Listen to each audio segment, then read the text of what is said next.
I want to end a 10-year-long friendship with my best friend over a stick. Posted by you/informal_advice_9436. I need advice on what to do. I, 26F, have been friends with Abigail, 25F, for several years. We met freshman year and hit it off, but for the rest of high school, she was homeschooled. I met my now fiancé, 27M, also in high school and eventually introduced his best friend, Robert, 26M, to Abigail. Robert and Abigail started dating, and we formed a small group that would always hang out together. We all liked hiking and often looked at hiking gear together and went on trails. A couple of weeks ago, Robert got a walking stick. He had placed it in his car and noticed that the car door was open. He drove up to me and asked me to close the door. While driving up to me, I was facing the front of the car and couldn't see what was blocking the door. I just shut it without looking, like he asked me to. He started screaming, telling me that his new walking stick was now broken, that I had snapped it in half. I started crying and apologizing profusely, telling him I was so sorry, that I hadn't been paying attention. I just went to close the door. I didn't even see it in there, but that wasn't good enough for him. Later that day, he texted me and asked me to reimburse him. I told him I could give him 10, but that was all. He told me that 10 was all it was worth, but I needed to give him 50 for the trouble. I was blown away by this, and I made the mistake of telling him the date of my payday.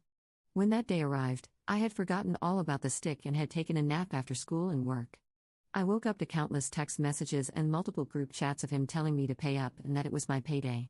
I then texted him directly and asked for his information, and he decided to tell me that it was okay, that I didn't actually have to pay him back. After he made a fool of me in front of all of my friends in every group chat that I was in with him, I still paid. Flash forward to yesterday, my fiancé, Robert, and Abigail all decided that they wanted to go hiking on a trail that is more dangerous than what we normally do. I decided to stay home, so the rest of the story is a mix of what Abigail and my fiancé told me. Abigail decided to buy a $100 fancy walking stick and wanted to test it out on the trail. I joked with her before they went that since the trail was known for being more intense, it might not be the best idea, but I was just joking, too. Hours passed, and I got a phone call from my fiancé telling me he was on the way home, with Robert in the back screaming, "You break it, you buy it. You break it, you buy it." Apparently, on the trail, Abigail's stick got stuck in a rock, and while the boys kept pushing ahead, she pulled it out and it snapped as she tried to catch up to them. Abigail says that if my fiancé hadn't been going so fast, it wouldn't have happened, and she blamed him for breaking it. Robert obviously took Abigail's side and, for the rest of the hike, hounded my fiancé for the payment. My fiancé and I are both in college and in between jobs and do not have $100 to throw away on a high-end walking stick. They both know this. That night, Abigail texted my fiancé a screenshot of the walking stick, circled the price, and wrote, "I know money is hard right now, but I need my stick, so I'm going to order it tonight and you can pay me back as soon as you get the chance." Abigail and Robert both have stable jobs and are not in college. I got mad and told them that my fiancé would not be paying for something he didn't break, and that Abigail shouldn't have even brought the stick on that trail. They were pissed and texted us endlessly, saying that we were in debt to them and that we owed them, that it was only right to pay them back. I think what pissed me off the most is that all through the years, every time we went somewhere, I drove and paid for gas, dinners, movie tickets, and outdoor activities, and they never once paid me back for any of it. I never even thought to ask them to, and here they are yelling at us to pay up and saying we're being ridiculous. Time and time again, they both have put money before friendship. Do I put this behind me, just pay them, or do I leave? /relevant comments. Commenter. The logistics of this situation don't make sense. He drove up to her with the door open and asked her to close the door for him? 1. Did he throw the walking stick in the back seat with the door already open?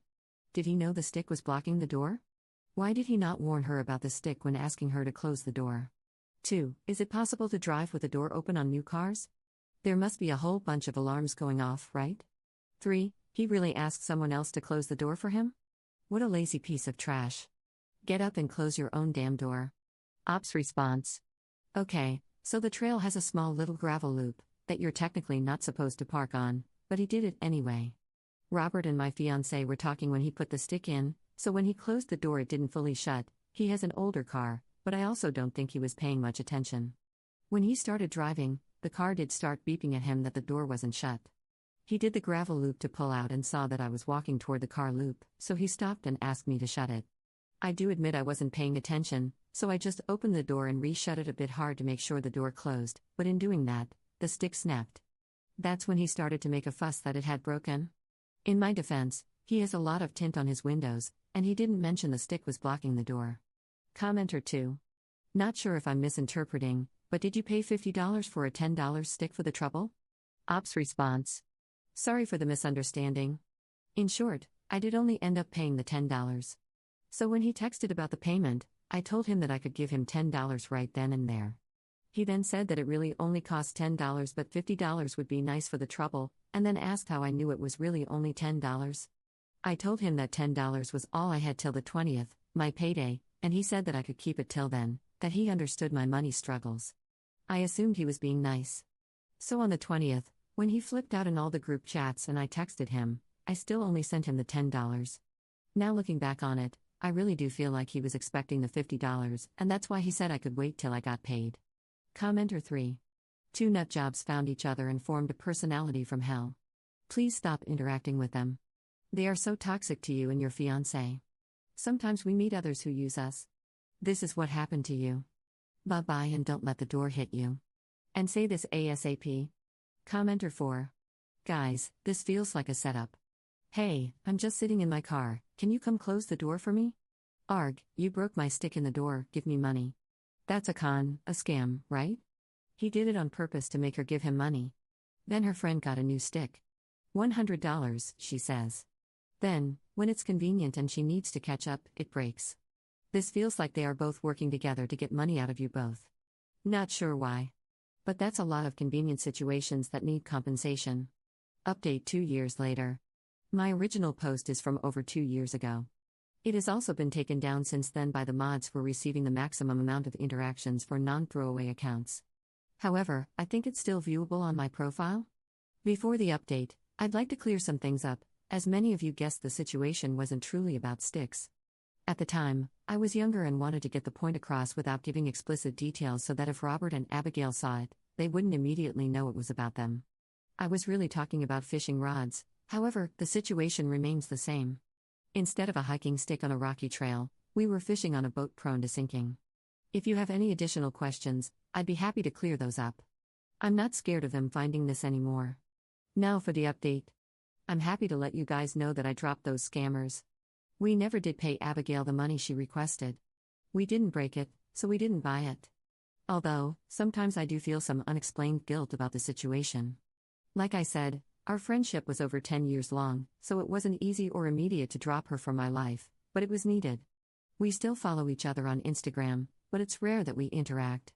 I'm sorry for the lack of an explosive situation, but I'm glad you all helped me come to terms with leaving that relationship in the past. My fiancé, however, hasn't easily gotten rid of Robert. After moving into the real world, Robert followed my fiancé everywhere, it felt. He applied for the same job, works for the same company, and copies every move my fiancé makes.